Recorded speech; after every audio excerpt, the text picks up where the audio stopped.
Hey, MMT followers, Christina Fuges with MoldMaking Technology, back for another quick 5 in 5 MMT chat. That's 5 best practices in 5 minutes on ways to improve efficiencies with technology, workforce development, and even business management. My guest today is James Jurgens. He is the operations manager for Ernie Green Industries out of Rochester, New York, and he's also one of MoldMaking Technology's newer editorial advisory board members. So hello, James. Hello, Christine. Are you ready? I'm ready. All right, here we go. Number 1, how do you create and maintain an employee-centered culture?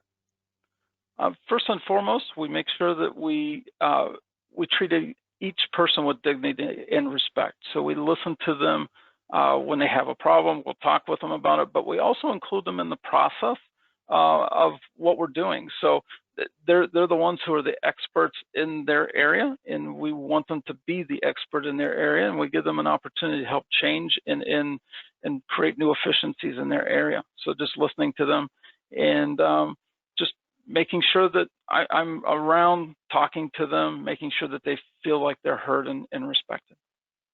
All right, number 2, what are your top 3 best technology investments and why? Well, I love technology. I love researching the technology. I'd love to buy all the latest equipment, but that's not what I'm going to say.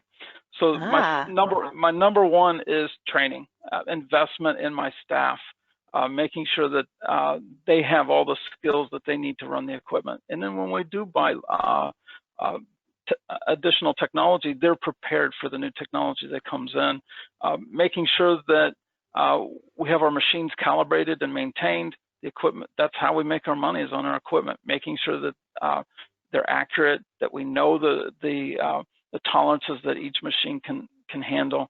And then the other one we continue to say is grind less, EDM less, and mill more. So just that focus. Yep, I love that. All right, number 3, what is your latest process improvement? Latest process improvement. Well, actually, we just put in something in place this week, and that was our work order process. Okay. So we have a list of our work orders that we have to complete through the shop, and we also have a shipping log. Well, they're on 2 different locations, 2 different people manage that. Well, we combine the 2. So our work order log is also our shipping log, because when we have work to do, generally we have to ship it out.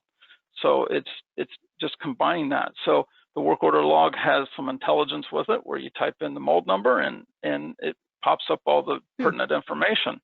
Well, that wasn't happening in our shipping log. So now it's all combined together and works well.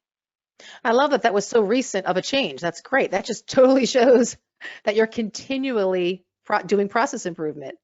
We are. It's a constant change that we have going on here, and that's the way it has to happen to drive efficiency. It's right. A small little attention to detail that makes things go smoother. Yeah. All right. Number 4, how do you measure success? We actually have some metrics that we live by here, and the first one is tracking sample success. We make a product that gets put into an injection molding machine, and our customer, and most of my customers are internal plants, they want to put the mold in the machine and it run right. So how were we successful? So we've actually tracked the development phase, and then also tracking the quality phase, and then driving the root cause on when we do have an issue, so that we don't have we're continually repeating the same issues. The next one is on-time delivery of the mold completion. So how long did it take us to get the mold to be finished? And then the second part is how long did it take us to get the mold to where it ran well in production? So it's 2 on-time deliveries. And then also just making sure that we stayed within budget. Perfect. All right, last but not least, how do you stay competitive? The first and foremost, it's solving problems for our customers. We tend to work with some very challenging materials. We have challenging part designs. Where we've succeeded most is in doing parts that other people can't do, or haven't even tried, or were unwilling to try. So that's one of our advantages.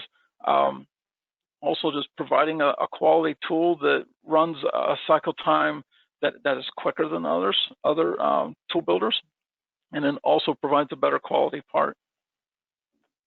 Perfect. That was it. That was 5 in 5. I want to thank you, James, for your insights and for meeting that deadline. And to everybody out there listening, visit MoldMakingTechnology.com for everything mold making, and stay informed and stay inspired.